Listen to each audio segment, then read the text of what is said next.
एक बार की बात है। जंगल में एक सोने का शेर रहता था। उसका नाम शेर खान था और वो जंगल का राजा था। सोने का होने की वजह से वो बहुत खूबसूरत दिखता था और खूबसूरत होने की वजह से शेर खान बहुत घमंडी बन चुका था। वो खुद को सबसे खूबसूरत मानता था और बाकी किसी भी जानवर की वो कदर नहीं करता था। छोटी छोटी चीजों पर भी वो जंगल के जानवरों को बातें सुना देता था और नीचा दिखाता था।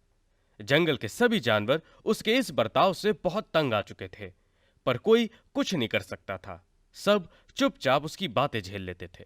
शेर खान इतना घमंडी हो चुका था कि वो जंगल की बातों पर ध्यान भी नहीं देता था। वो जंगल का ख्याल नहीं रखता था और किसी भी जानवर की मदद करने से वो इनकार कर देता था। वो खुद को बहुत महान समझता था और जंगल का ख्याल रखना वगैरह छोटी बातें समझता था। एक बार बबलू बंदर, मोटू हाथी और शातिर लोमड़ी बात कर रहे थे। तभी शेर खान वहां पर आ जाता है। तुम लोग किस बारे में बात कर रहे हो? क्या तुम मेरी खूबसूरती के बारे में बात कर रहे हो? नहीं शेर खान, ऐसी कोई बात नहीं है। हम बस जंगल की खुशहाली के बारे में बात कर रहे थे। तुम बदसूरत लोग और किस बारे में बात कर सकते हो? सिर्फ जंगल जंगल करते रहते हो। शेर खान, तुम इस जंगल के राजा हो। अगर इस जंगल पर कोई आपत्ति आ गई तो तुम कुछ मदद नहीं करोगे क्या? मैं इस जंगल को बचाने की बजाय मेरे खूबसूरती को बचाना चाहूंगा। मुझे इस जंगल से कोई लेना देना नहीं है। और वैसे भी मैं जंगल का राजा हूँ।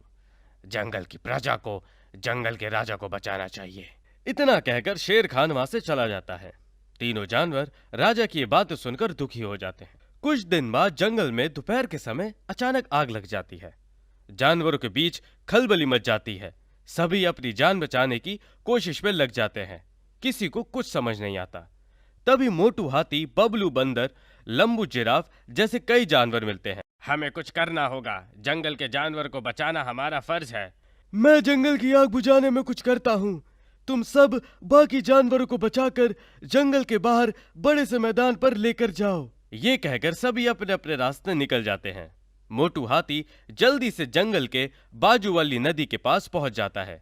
नदी बहुत बड़ी होती है और उसमें बहुत सारा पानी होता है। मोटू हाथी जल्दी जल्दी नदी के किनारे पड़े हुए पत्थर निकालने लगता है। इधर जंगल में बबलू बंदर सभी को चिल्ला चिल्ला कर जंगल के बाहर के मैदान की तरफ बढ़ने को कहता है। लंबू जराफ पेड़ों पर फंसे हुए जानवरों को नीचे आने में मदद करने लगता है। गोलू गिरिल्ला और उसके साथी जंगल के छोटे छोटे जानवरों को अपनी पीठ पर बिठाकर जल्दी जल्दी मैदान की तरफ बढ़ने लगते हैं।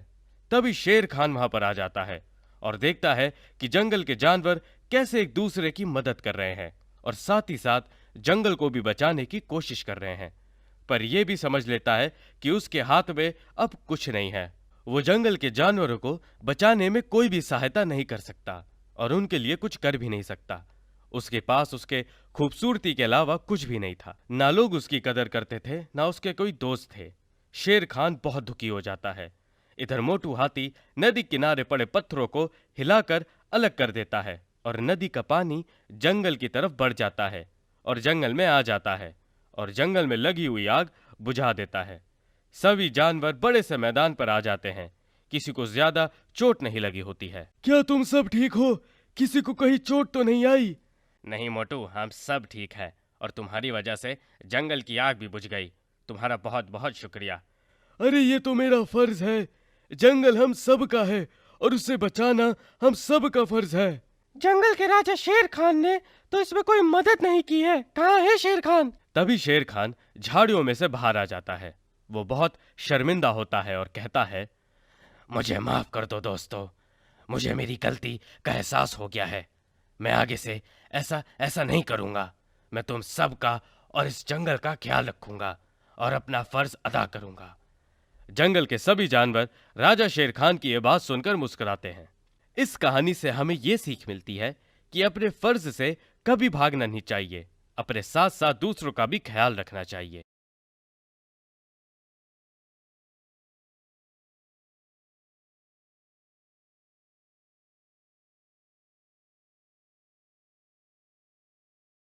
एक बार की बात है।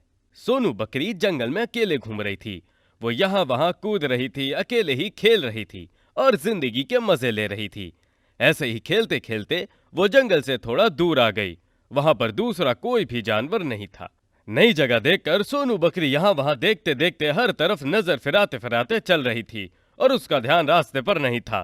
तभी वो अचानक से एक बड़े से कुएं में गिर गई। कुएं में गिर जाने से सोनू बकरी बहुत डर गई और चिल्लाने लगी, अरे मुझे कोई बचाओ, कोई मुझे यहाँ से बाहर निकालो। यहाँ कोई है क्या जो मेरी मदद कर सके? बचाओ। लेकिन बहुत चिल्लाने के बाद भी सोनू बकरी की मदद करने वहां पर कोई नहीं आया। सोनू बकरी अब निराश हो गई। उसे लगा उसे बचाने के लिए अब वहां पर कोई भी नहीं आएगा। जंगल में इतनी दूर यहाँ कोई नहीं आता, और अगर यहाँ कोई नहीं आता तो मुझे यहाँ से बाहर कौन निकालेगा? कौन मेरी मदद करेगा? अब मैं क्या करूं? मुझे कोई यहाँ आने तक इंतजार करना होगा। बहुत देर हो जाने पर भी वहां कोई नहीं आता। लगता है मुझे रात यही गुजारनी होगी, पर मुझे बहुत प्यास लगी है। काश मुझे थोड़ा सा पानी मिल जाता। सोनू बकरी के ये कहते ही सोनू बकरी के सामने एक लकड़ी के मटके में पानी आ जाता है। सोनू बकरी एकदम से चौंक जाती है। वो उस मटके के पास जाती है और पानी पीती है। वाह, इतना मीठा पानी तो मैंने पहली बार पिया है। ये पानी तो बहुत स्वादिष्ट है। और वो पूरा पानी पी लेती है। मुझे तो बहुत भूख लग रही है। काश यहाँ पर थोड़ी सी घास होती। सोनू बकरी के ये कहते ही सोनू बकरी के सामने हरी भरी घास आ जाती है और अब सोनू बकरी को समझ आता है कि यहाँ पर जो कुछ भी बोलो सच हो जाता है और आपके सामने आ जाता है। सोनू बकरी को मजा आने लगता है। ये हरी भरी घास खाती है। थोड़ी ही देर में उसे अपने दोस्तों की याद आती है। मुझे इस कुएं से बाहर निकलना होगा। काश मेरे दोस्त गोलू गुरिल्ला, बबलू बंदर और मोटू हाथी यहाँ होते। तभी कुएं के बाहर गोलू गुरिल्ला, बबलू बंदर और मोटू हाथी आ जाते हैं। अरे ये क्या, मैं यहाँ कैसे आ गया? मैं भी वही सोच रहा हूँ। मैं तो अपने घर में बैठकर केले खा रहा था। सोनू बकरी उनको आवाज लगाती है। दोस्तों, मुझे यहाँ से बाहर निकालो, मैं यहाँ पर फंस गई हूँ। सोनू की आवाज सुनकर तीनों दोस्त कुएं में देखते हैं। अरे सोनू, तू इस कुएं में कैसे गिर गई? अरे वो सब छोड़ो, पहले मुझे यहाँ से बाहर निकालो। हाँ हाँ ठीक है, मैं कुछ करता हूँ। गोलू गुरिल्ला जल्दी से जाकर रस्सी लेकर आता है और रस्सी की मदद से वो तीनों सोनू बकरी को वहां से बाहर निकालते हैं। सोनू बकरी बाहर आ जाती है। तुम तीनों का बहुत बहुत शुक्रिया। तुम तीनों ने मुझे बाहर निकाला। मैं बहुत देर से यहाँ पर फंसी हुई थी। सोनू, ये सब छोड़ो, पहले तुम ये बताओ कि हम तीनों यहाँ पर कैसे आए? सोनू उन तीनों को कुएं के रहस्य के बारे में बता देती है। तो इसका मतलब है हम जो कुछ भी मांगेंगे ये कुआं हमें दे देगा? हाँ, तुम्हें जो चाहिए वो मांग लो। काश मेरा वजन कम होता। ये कहते ही मोटू हाथी एकदम बारीक सा हो जाता है। बाकी सभी दोस्त उसे देखकर हंसने लगते हैं। मोटू, तेरा वजन की जितना उतना ही रहने दे, तू वैसे ही अच्छा लगता है। हाँ यार, तू मोटा ही अच्छा लगता है। ये सुनकर मोटू हाथी भी हंसने लगता है। हाँ यार, मैं जैसा था वैसा ही ठीक हूँ, मुझे पहले जैसा बना दो। मोटू हाथी पहले जैसा बन जाता है। काश मुझे बहुत सारे केले मिल जाए। तभी उसके सामने बहुत सारे केले आ जाते हैं। गोलू गुरिल्ला और बबलू बंदर केलों को देखकर बहुत खुश हो जाते हैं। चलो, आज के लिए इतना काफी है, अब हम घर चलते हैं। गोलू गुरिल्ला और सोनू बंदर केले उठाते हैं और वो सब जंगल की तरफ बढ़ते हैं। एक बार की बात है, शेर खान के बेटे रिकी का जन्मदिन था। जंगल में जैसे कोई महोत्सव चल रहा हो, ऐसे पूरा जंगल सजाया गया था। जंगल के बीचों बीच एक बड़े से मैदान पर रिकी का जन्मदिन मनाया जाने वाला था। वहां के पेड़ों पर फूलों की मालाएं डली हुई थी। मैदान पर बलून बिछाए हुए थे। जंगल के सभी जानवरों को रिकी के जन्मदिन पर बुलाया गया था और सभी जानवर रिकी के जन्मदिन की पार्टी को जाने के लिए बहुत उतावले हो रहे थे। मुझे तो इस रिकी के जन्मदिन की कोई परवाह नहीं है, पर शेर खान के बेटे का जन्मदिन है और पार्टी में बहुत कुछ खाने को मिलेगा। मैं सिर्फ इसी वजह से इस पार्टी को जा रहा हूँ। जंगल के सभी जानवर रिकी के पार्टी में पहुंचते हैं। तभी वहां पर रिकी आ जाता है और पार्टी की सजावट देखकर वो मुंह बनाता है। ये क्या पापा, आजकल पार्टी में ये फूलों की सजावट कौन करता है? मैंने आपको पहले ही बताया था, मुझे फूलों की सजावट नहीं चाहिए। और यहाँ पर तो गाने भी नहीं बज रहे हैं, मेरे दोस्त क्या बोलेंगे? शेर खान वहां पर कुछ नहीं बोल पाता। तभी रिकी की माँ केक लेकर वहां पर आती है। केक बहुत बड़ा होता है, पूरे जंगल के जानवर खा सके इतना बड़ा। पर रिकी केक को देखकर फिर से मुंह बनाता है। ये क्या माँ, मैंने आपको कहा था मुझे डबल केक चाहिए, एक के ऊपर एक। आपने फिर से वही बोरिंग वाला केक लाई हैं। अरे बेटा, जंगल के सभी जानवर यहाँ पर आए हैं, वो डबल केक हर किसी को खाने नहीं मिलता था, इसीलिए मैंने ये बड़ा सा केक बनाया है। और वैसे भी क्या फर्क पड़ता है, खाने में दोनों एक जैसे ही लगेंगे ना। आपको तो सिर्फ इन जंगल के जानवरों की परवाह है, मुझे तो कोई समझता ही नहीं। कोई नहीं बेटा, चलो अब केक काटते हैं। रिकी केक काटता है। अब सभी जानवर रिकी को गिफ्ट देने लगते हैं। मोटू हाथी रिकी को बहुत सारे केले देता है। तुम्हें क्या लगता है मैं केले खाता हूँ?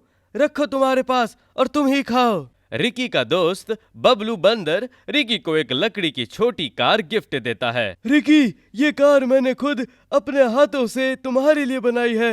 बबलू, ये कार तुम ही खेलो, मैं ये छोटी सी कार का क्या करूं?